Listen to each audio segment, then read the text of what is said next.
Hello, Vikings. Today we are going to do a close read of the article The Caste System. This was found from World History in Ancient and Medieval Eras from ABC Clio, and it was written in 2015. ABC Clio is a database just like we used when we did our research projects on Egypt. It's just a different database. So whenever we have a text to read and then questions to answer, remember we always read the questions first so that we know what we're looking for. Question 1. In the first paragraph, the author describes a few different aspects of Indian culture. List the terms that relate to culture.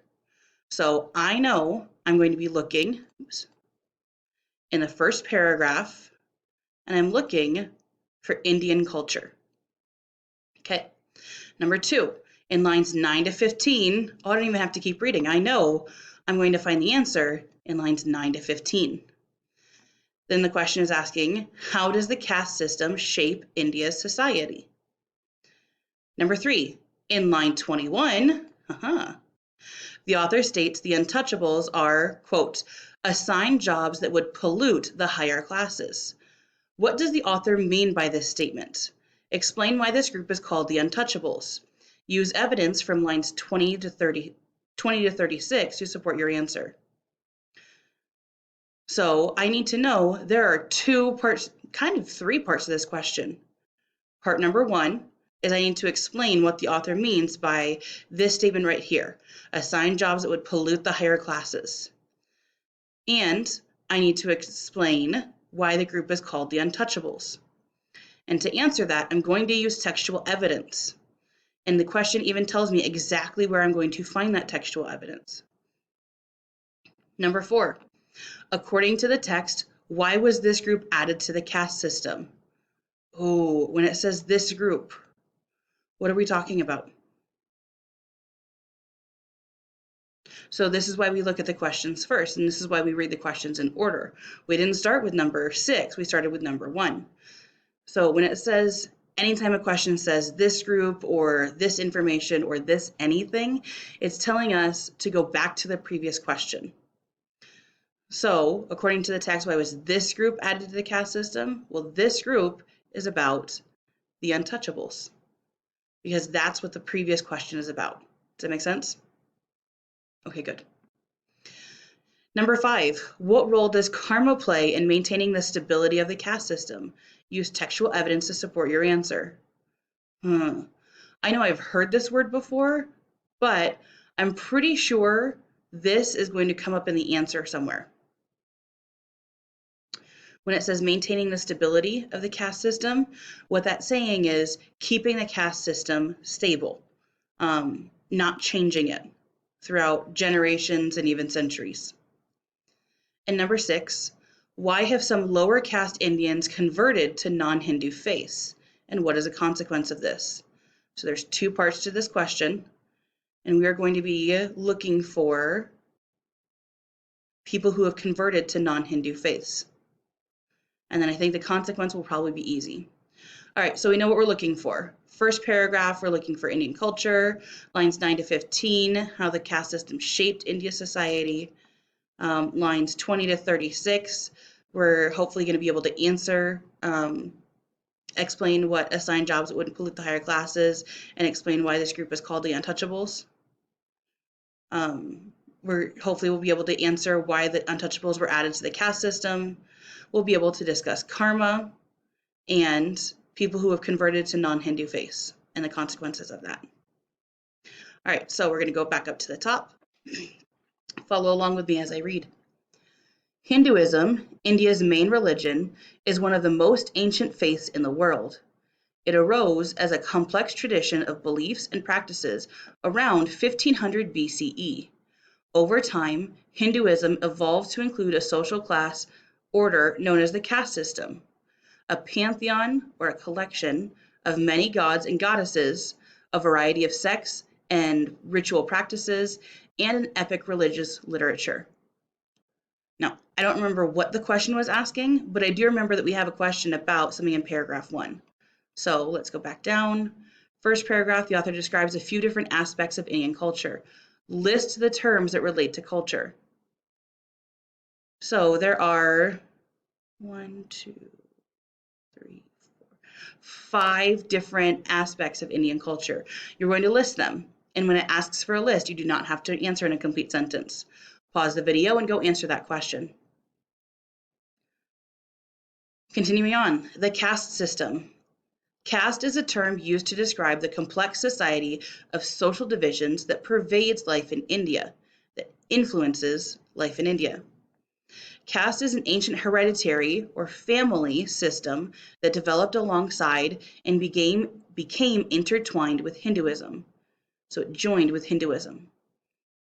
Caste determines whom a person can marry, specifies what kind of work he can do, and even controls what he can eat or touch. Since the great majority of Indians are Hindu, the caste system has played an enormous role in the history of India, and it continues to exert or apply tremendous influence on modern Indian culture and politics. Let me go check. Oh, there we go. Lines 9 to 15. How did the caste system shape India's society? So you're going to pause. Oops, there we go. You're going to pause and you're going to answer that question. Okay, continuing on. All Hindus are divided among 4 varna, or those are the classes, the different classes, and a 5th group known as the untouchables. The 4 varna are the Brahmins, who were the traditional priest class, the Kshatriya, who were the warrior class, the Vaishya, who were the workers, and the Sudra, whose role it is to serve the 3 higher classes. Below the Sudra are the untouchables, who are supposedly unclean from birth and are therefore assigned jobs that would pollute the higher classes.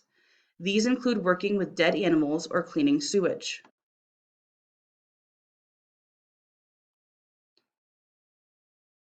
So that's what we remember from the question. But the question is asking, what does this mean? So explain what it means. And then, we haven't read 20 to 36, so I don't think we can explain why they're called the untouchables. Let's keep reading.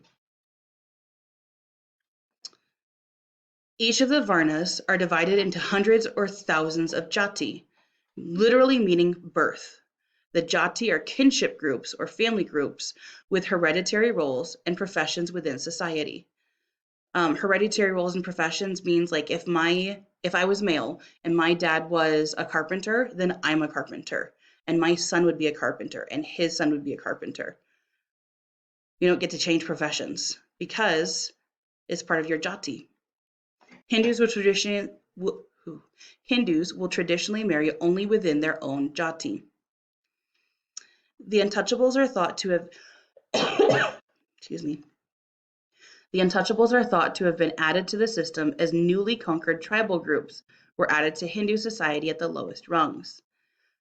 So when the people of India went and conquered other groups, instead of letting them join the society as normal, they said, ooh, you can pay taxes to us, but you don't get to be part of us. In fact, you're so gross, we're going to call you untouchables.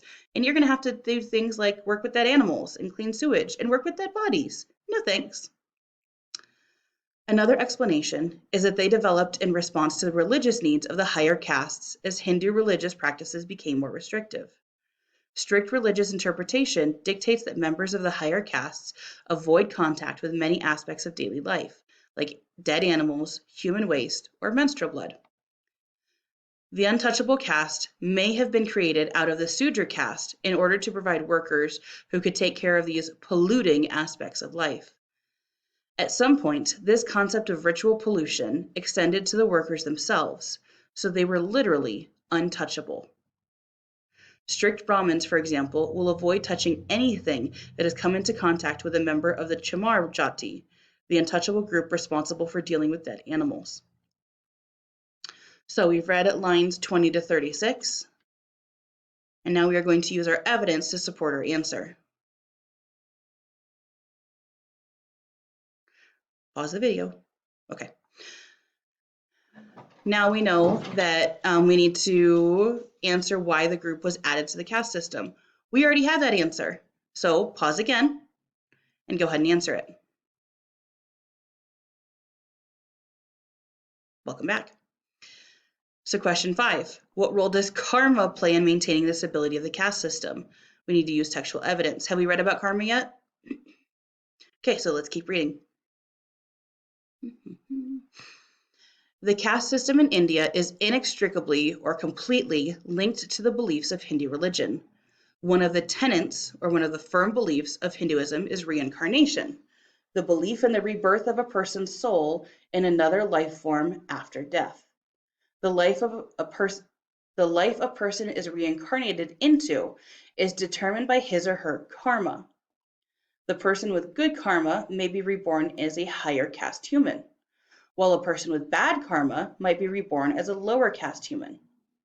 Hinduism teaches that since a person's fate is determined by his past life, his fate is justified. A good Hindu, therefore, accepts his position in life. By accepting his position willingly, he can improve his karma and thereby hope for a better reincarnation in the next life. So essentially what this paragraph is saying is, let's say I was born into the Sudra class, so the lowest class that is not the untouchables, and I work cleaning houses.